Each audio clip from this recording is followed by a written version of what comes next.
It was 3:17 in the morning when she assumed I was asleep. I stayed perfectly still, my back turned toward her, keeping my breathing slow and even. The door gave a faint creak, followed by the muted sound of footsteps pressing into the carpet. Then came the soft thump of heels being slipped off, careful and deliberate. Like a teenager sneaking in after curfew, a cloud of unfamiliar cologne clung to her skin, the kind I'd never worn. She moved like someone hiding, convinced the darkness could cover the stains of guilt she carried. But I wasn't asleep. I hadn't been in a long time. It had free, suspicious change in her schedule, every urgent late meeting. Every vague excuse had stacked into a wall of certainty. She eased herself into bed, her weight dipping the mattress beside me, letting out a satisfied sigh, as though the night had been exhausting in all the right ways. And that was the moment I knew completely. Not only that she'd been lying, but that she felt no shame. She thought my silence was ignorance. She believed she could keep spinning the same stories forever. She didn't know I had already uncovered everything. Bank statements filled with charges at places she swore she'd never visited. A second phone hidden away, even a hotel booking under an alias, a name she once used when we were still falling for each other. That was the part that cut the deepest. The same little tricks she had once used to why me over were now being used to deceive me. I didn't lash out that night. I didn't demand answers. Instead, I waited because sometimes a quiet is sharper than any shouted accusation. That evening, while she was off what she claimed was a last-a-minute networking dinner, I prepared my parting move. I cleared out my side of the closet. Clothes, shoes, even the wedding pictures she insisted, always stay in the middle. My side of the bed was stripped bare. The dresser drawers were empty. The safe was cleared. My name disappeared from the lease. The bills, even a Netflix account, and then there was the envelope. It sat on her pillow, waiting for the moment she turned to kiss me goodnight. Inside were divorce papers already signed and dated, along with a single line scrawled in thick black ink. I hope he was worth it. I didn't stay to see her find it.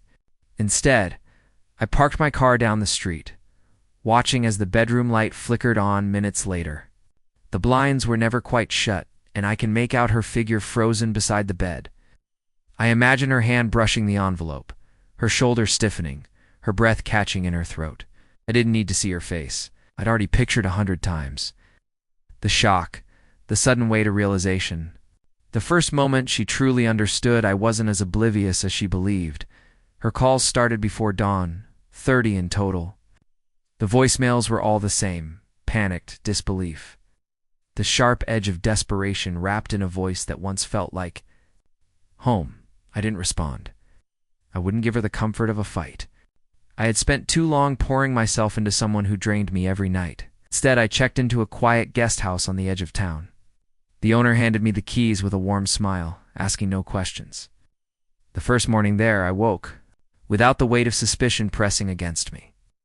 I made coffee, sat by the window, and watched the sun rise over a world where I was no longer bound to her lies. Freedom came with its own kind of ache.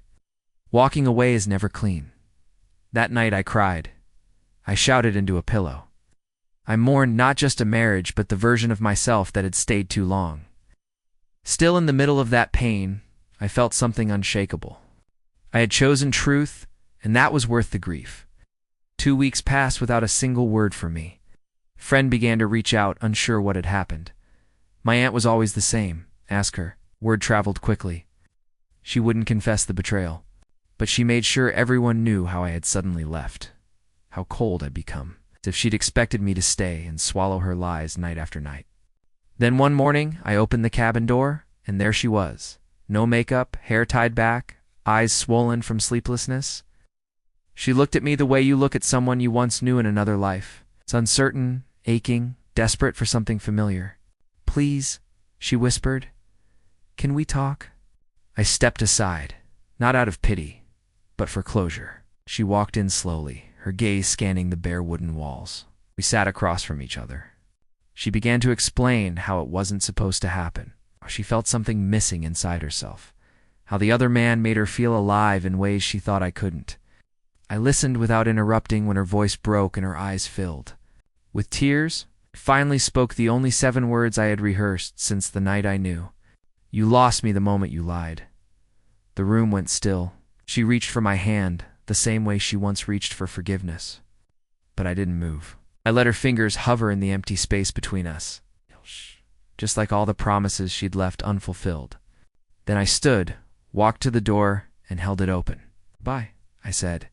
She didn't plead. She just stepped out into the cold morning, finally beginning to understand what it meant to have nothing left to hold on.